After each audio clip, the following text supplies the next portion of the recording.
नमस्कार दोस्तों, अभी मैं इस YouTube चैनल में आपका एक बार फिर से हार्दिक स्वागत है। आइए दोस्तों, तो आप सबका इसी प्रकार से प्यार हमको मिल रहा है और मैं आशा करता हूँ ये प्यार, ये स्नेह इसी प्रकार से रहे और हम एक ऊर्जा के साथ में आपको बेस्ट से बेस्ट देने की कोशिश करें और आप भी अपना पूरा बेस्ट जरूर दीजिएगा। तो चलिए दोस्तों, आज हम बात कर रहे हैं लोक देवताओं में। हमने लोक देवताओं की बात की, हमने पिछले वीडियो में रामदेव जी के बारे में जाना, श्री गोगा जी महाराज के बारे में जाना, हरबू जी महाराज के बारे में जाना और आज हम जानेंगे 5 पीरों में से प्रमुख एक लोक देवता के बारे में। उनका शुभ नाम है मांगल्या मेहा जी। तो आइए दोस्तों, मांगल्या मेहा जी के बारे में हम विस्तार से जानते हैं। मांगल्या मेहा जी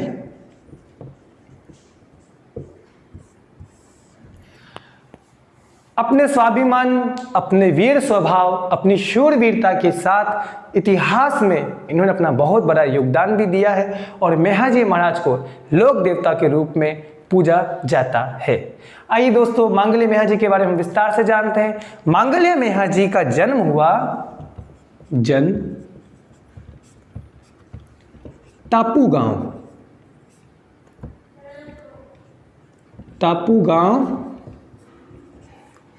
गांव कहाँ? जोधपुर में। टापू गांव जोधपुर में। ये समकालीन थे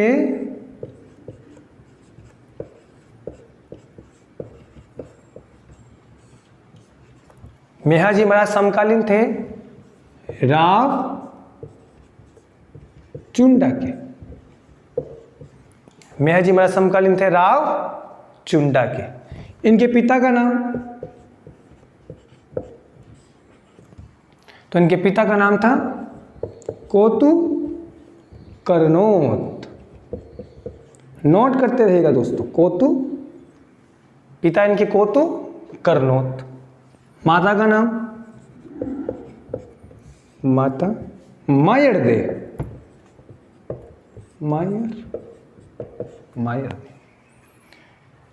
जन्म गांव है टापू गांव जोधपुर। समकालीन थे ये राव चुंडा जी के। पिता है कोतु करनोत, माता है मायर दे। आप नोट कर सकते हैं इसे या स्क्रीनशॉट ले सकते हैं, साथ साथ में पढ़ाई भी कर सकते हैं।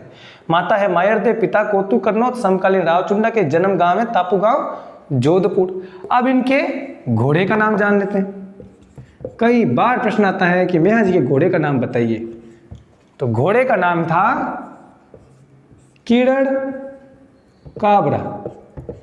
किरण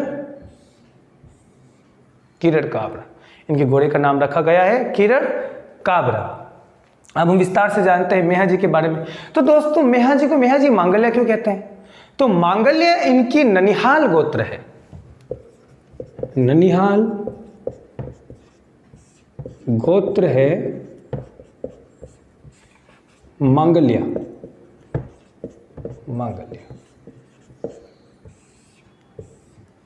दोस्तों, मांगल्या गोत्र जो है वो गुहिल वंश की गोत्र है।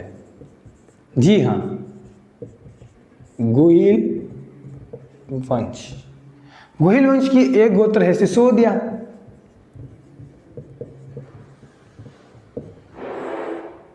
एक है बहादुर। ये बहादुर जो है नेपाल में है। आगे हम गुहिल वंश पढ़ेंगे अपने इतिहास के क्लास में, तब आपको विस्तार से जानेंगे हम लोग ये सारी बात।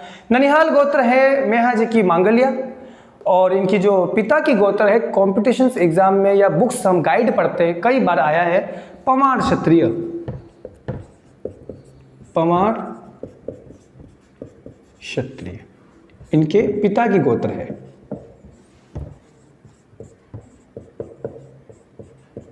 पिता की गोत्र, माता की गोत्र इनकी मांगल्या है। क्योंकि इनका अधिकतर समय है, बचपन है या अधिकतर इनका जो लगाव रहा है वो ननिहाल में रहा है, इसलिए ये अपने नाम के आगे लगा देते हैं मांगल्या मेहा जी। और इनके पिता की गोत्र कही गई है पवार क्षत्रिय। अब हम आगे बढ़ते हैं दोस्तों। मेहा जी महाराज के बारे में मैं आगे और जिक्र करना चाहूंगा कि इनका उपनाम, इनका बचपन में नाम रखा गया था उज्जवल या उज्ज्वला, उज्ज्वल क्षत्रिय,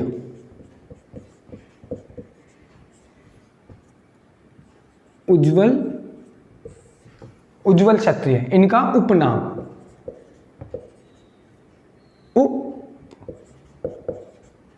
मेहा जी का उपनाम रखा गया उज्ज्वल क्षत्रिय। पिता कोतु कन्नौज, माता मायरदेव, घोड़े का नाम कीरड़ काबरा, समकालीन थे रावचुंडा के, तापू गांव जोधपुर इनका जन्म हुआ। तो कीरड़ काबरा क्यों कहते हैं? काबरा एक तरीके का रंग होता है, चित काबरे जैसा होता है, एकदम डब्बे की तरह। तो उस घोड़ी का वैसा स्वरूप था, बहुत सुंदर, इसलिए उसका नाम रखा गया था कीरड़ काबरा। ये राजस्थान में बहुत बड़ा मानते हैं उनको। ठीक है दोस्तों, अब हम आगे बढ़ते हैं। तो एक बार क्या हुआ कि कोतु कन्नौज जी का हो गया स्वर्गवास, कोतु कन्नौज जी का देहांत हो गया, निधन हो गया। उस स्थिति में क्या होता है कि इनकी जो अस्थियां होती है,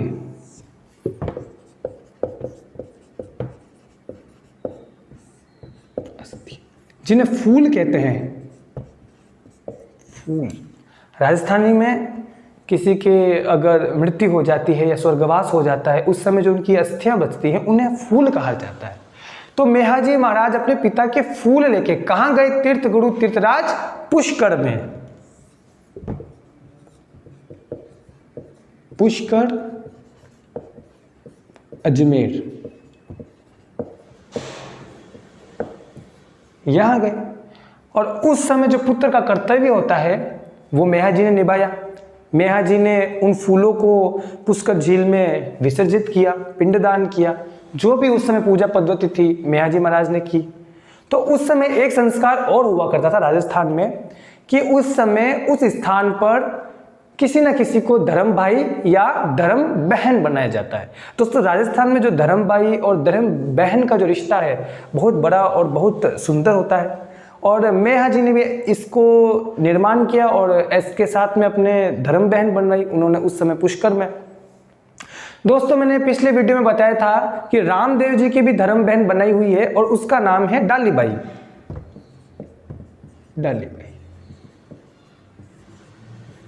डालीबाई को रामदेव जी ने अपनी धर्म की बहन बनाया था। तो इस प्रकार से दोस्तों अब मेहाजी ने भी अपनी धर्म की बहन बनाई कहां? पुष्कर में ही। तो पुष्कर में बनाई, उसका नाम था पाना गुजरी। पाना गुजरी। तो मेहाजी ने पाना गुजरी को बनाया अपनी धर्म की बहन। पाना गुजरी ने मेहाजी को तिलक लगाया, मेहाजी की राखी बांधी। तो पाना गुजरी को धर्म बहन बनाया। तो मेहाजी ने पाना गुजरी को दिया वचन।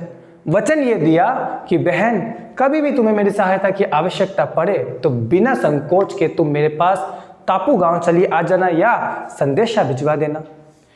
वचन पाकर पाना गुजरी बहुत प्रसन्न हुई और मेहाजी महाराज सारे संस्कार करके कहां पहुंच गए? पुनः तापू गांव। तापू गांव पहुंच गए।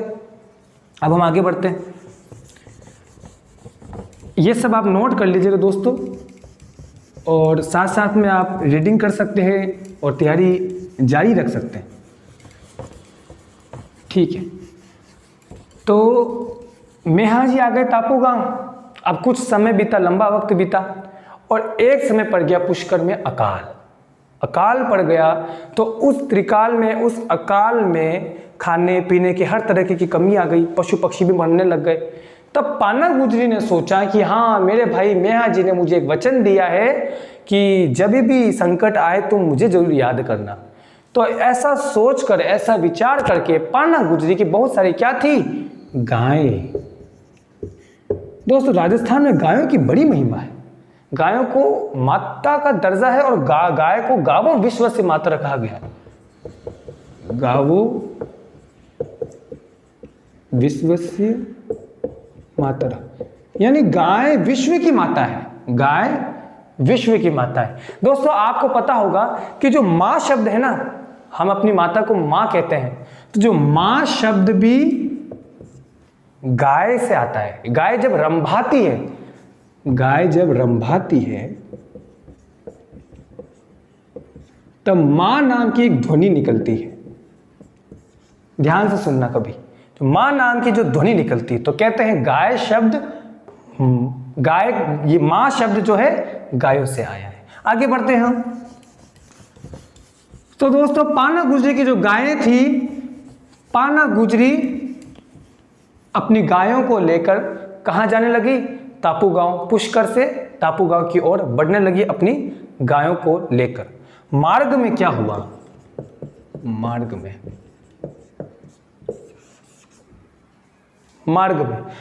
में क्या हुआ कि उस समय के जो राजा थे समकालीन जैसलमेर के नरेश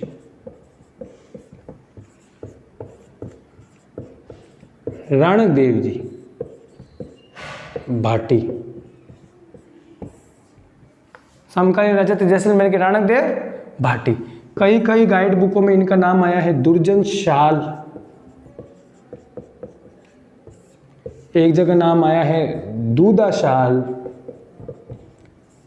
दोस्तों दूदा से नाम याद होता है कि मीराबाई के दादा का नाम भी था राव दूदा। तो राणक देव जी भाटी का नाम दुर्जन शाल भी है, दूदा शाल भी है। इन्होंने किया था अलाउद्दीन खिलजी के साथ में युद्ध। अलाउद्दीन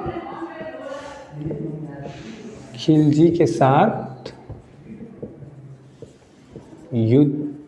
तो खिलजी ने क्या किया? राणक देव का सिर काटकर अपने साथ ले गया था। इस युद्ध में राणक देव की मृत्यु हो गई थी। तो चलिए उससे पहले देखते हैं कि राणक देव का यहाँ पर क्या योगदान है। तो जो पाना गुजरी थी अपनी गायों को लेकर जा रही थी, तो रास्ते में राणक देव ने उसकी गायों को रोक लिया और उस गायों को कैद करने की ठानी। तो पाना गुजरी ने अपने भाई मेहा जी को संदेशा दिया कि ऐसी सी बात हो गई है। मेहा जी को जब संदेशा मिला तो मेहा जी आ गए राणक देव जी के साथ में युद्ध करने। अब क्या हुआ कि राणक देव जी भाटी और मेहा जी के बीच में हुआ युद्ध।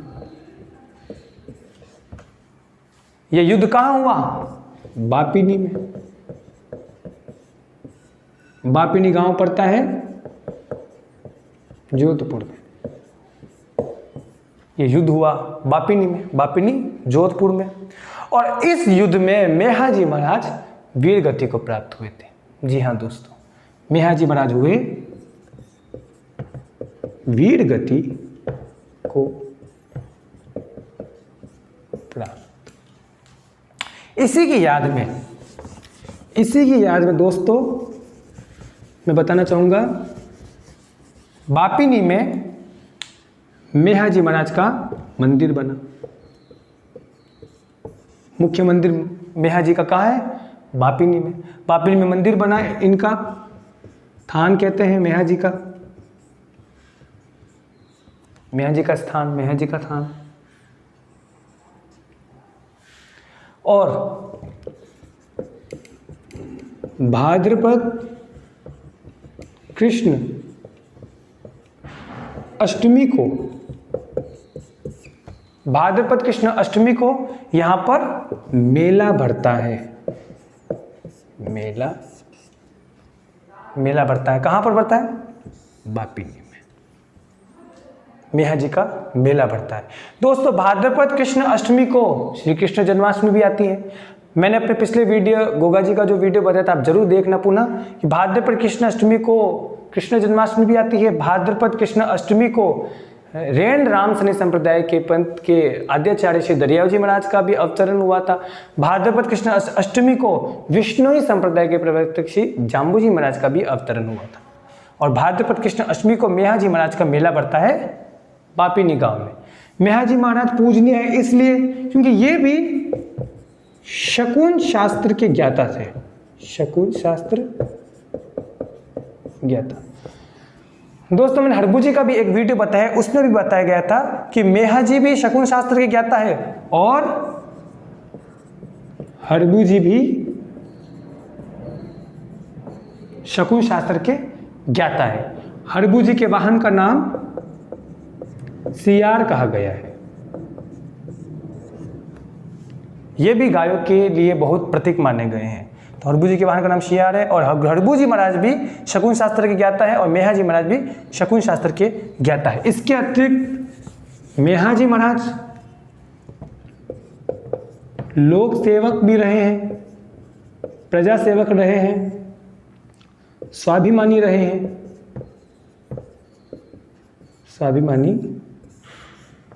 स्वाभिमानी भी रहे हैं। अब हम जानते हैं मेहा जी के पुजारी के बारे में, मंदिर के पुजारी के बारे में। ये सब आप नोट कर लीजिएगा दोस्तों, और आप स्क्रीनशॉट लेकर भी इसको पढ़ सकते हैं।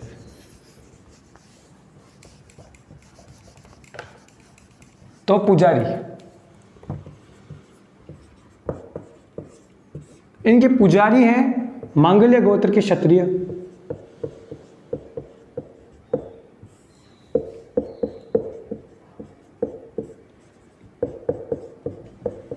मांगल्य गोत्र के क्षत्रिय, इनके भोपे होते हैं। दोस्तों भोपे जो होते हैं, जैसे कि मैंने पहले भी इनके बारे में बताया था कि जो लोग देवी देवता होते हैं उनके भोपे होते हैं, वो उनकी विशेष आराधना करते हैं।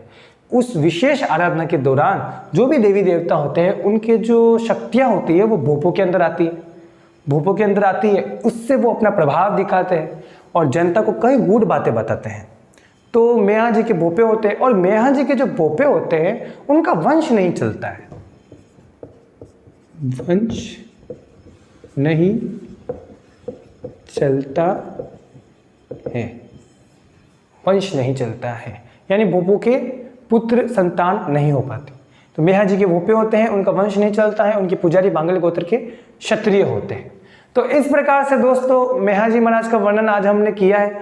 उम्मीद करता हूँ आपको वीडियो बड़ा अच्छा लगेगा, और आप ज़रूर इसको अच्छे से पढ़िए, अच्छे से इसको नोट कीजिए। आप स्क्रीनशॉट ले सकते हैं और हमारे साथ साथ में इसकी विशेष तैयारी कर सकते हैं। आपका बहुत बहुत आभार। इसी तरीके से हमारे इस वीडियो को लाइक कीजिए, शेयर कीजिए, सब्सक्राइब कीजिए, और हमारे साथ कदम से कदम मिलाकर चलते रहिए और अपने भविष्य का सुनिर्माण कीजिए। धन्यवाद मित्रों।